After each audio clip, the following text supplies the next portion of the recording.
मंडळी, बाहेर खूप उष्णता वाढलेली आहे आणि वातावरणातील उष्णतेसोबत शरीरातील उष्णता वाढत असते. म्हणून आज मी घेऊन आलेले आहे शरीराला थंड ठेवणारं एक वेगळ्या प्रकारचं पेय. चला मग झटपट आपण रेसिपीला सुरुवात करूया. तर सगळ्यात आधी मी इथे एक स्टीलचं भांड घेत आहे. त्यात आपण घालूया दूध. तर इथे मी 1 लिटर दूध घेतलेलं आहे. आपण हे 1 लिटर दूध छान गरम करून घेऊया. यातलं मी 2 चम्मच दूध बाजूला काढून घेत आहे आणि याला छान असं ढवळत गरम करून घ्यायचं आहे. तर दूध इथे गरम होत आहे तोपर्यंत आपण बाकीचे साहित्य बघून घेऊया की आपल्याला सर्वच कोणकोणते साहित्य लागणार आहे. तर इथे आपल्याला लागणार आहे सब्जा. मी हे 2 चम्मच भिजत घातले होते रात्रीच. त्यानंतर आपल्याला लागणार आहे 2 चमचा कॉर्नफ्लोअर. त्यानंतर मी इथे रात्रीच मगज बी छान भिजत घातलेले होते आणि छान फुललेले आहेत मस्त. त्यानंतर बदाम घेतलेले आहेत. याची आपण साल काढून घेऊया. हे सुद्धा रात्रीच भिजत घातलेले आहेत. त्यानंतर आपल्याला लागणार आहे गुलाबाच्या पाकळ्या. ह्या छान थोड्या बारीक बारीक कट करून घेतलेल्या आहेत. त्यानंतर आपल्याला लागणार आहे 1 ते 2 टेबलस्पून रोज सिरप. जास्त प्रमाणात सुद्धा घेऊ शकता, काही हरकत नाही. आणि मी हे थोडं दूध बाजूला काढून ठेवलं होतं. यात आपण कॉर्नफ्लोअर मिक्स करून घेऊया. तर इथे 2 चम्मच बाजूला काढलेलं दूध, त्यामध्ये आपण घालूया कॉर्नफ्लोअर. हे 2 चम्मच कॉर्नफ्लोअर घेतलेलं आहे मी. हे आपण ह्या दुधात घालून घेऊ. कॉर्नफ्लोअर दुधात छान असं मिक्स करून घ्यायचं. हे आपण यामुळे घालत आहोत कारण दूध छान घट्ट आलं पाहिजे म्हणून. कॉर्नफ्लोअर दुधात छान मिक्स करून घ्यायचा. जर तुमच्याकडे कॉर्नफ्लोअर नसेल तर तुम्ही कस्टर्ड पावडर सुद्धा यूज करू शकता. जर कस्टर्ड पावडर नाही आहे तर दूध 1.5 लिटर घ्या आणि त्याला छान आटवून घ्या, म्हणजे तो घट्ट होईल. तर अशा प्रकारे पूर्ण छान असं मिक्स करून घेतलेलं आहे मी. हे बघा, दुधाला छान एक उकळी आलेली आहे. आता आपण हे जे कॉर्नफ्लोअर मिक्स केलेलं दूध होतं ना, ते यामध्ये घालून घेऊ आणि परत एक उकळी येऊ देऊ. कॉर्नफ्लोअर घातल्यामुळे दुधाला जास्त आटवावं लागणार नाही आणि घट्ट येईल.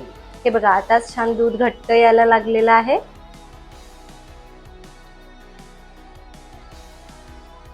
आणि हे घ्या, दुधाला छान दुसरी उकळी सुद्धा आलेली आहे. आता मी इथे बंद करून घेत आहे आणि दुधाला छान थंड होऊ द्यायचं.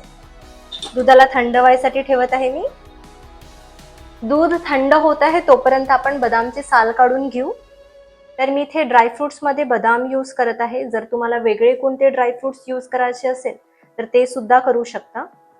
पण त्यासाठी ड्रायफ्रुट्स आधी रात्रभर पाण्यात भिजत घालायचे, कारण ड्रायफ्रुट्स उष्ण असतात आणि पाण्यात भिजत घातल्यामुळे उष्णता निघून जाते आणि ते शरीरासाठी थंड असतात.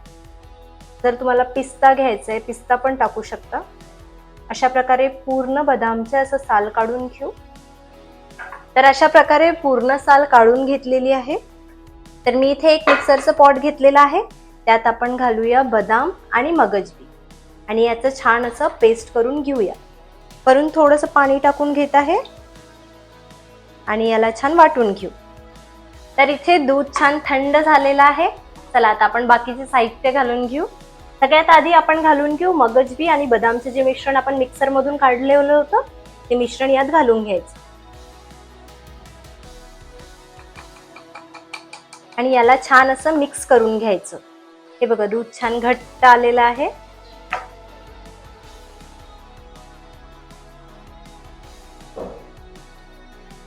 मगजबी आणि बदामचं मिश्रण पूर्ण छान असं मिक्स झालं पाहिजे.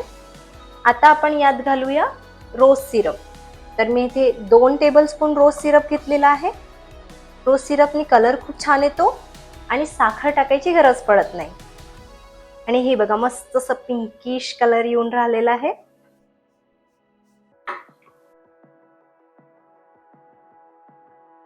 आणि याला छान ढवळून घ्यायचं. आता आपण यात घालूया चिया सीड्स. चिया सीड्स घातलं की टेक्स्चर खूप छान येतो आणि हे शरीरासाठी खूप थंड असते. तर उन्हाळ्यात चिया सीड्स आवर्जून घ्या आणि छान असं मिक्स करून घ्यायचं.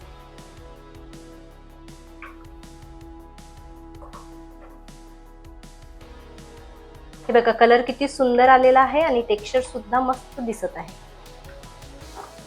त्यामध्ये आपण घालून घेऊ गुलाबाच्या पाकळ्या आणि भरपूर सारे आईस.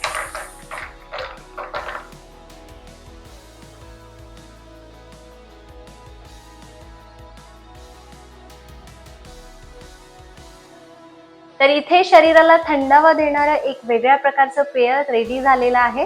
चला आता आपण सर्व करायला घेऊया. पाहुणे वगैरे आले की चहा कॉफी न करता अशा प्रकारचं पेय नक्की करून बघा. थकल्यासारखं वगैरे वाटत असेल, ऊन लागली असेल तर हे पेय नक्की घरी करून बघा. रेसिपी आवडली असेल तर व्हिडिओला लाईक करा आणि चॅनलला सबस्क्राईब करायला विसरू नका. भेटू पुढच्या व्हिडिओमध्ये. बाय.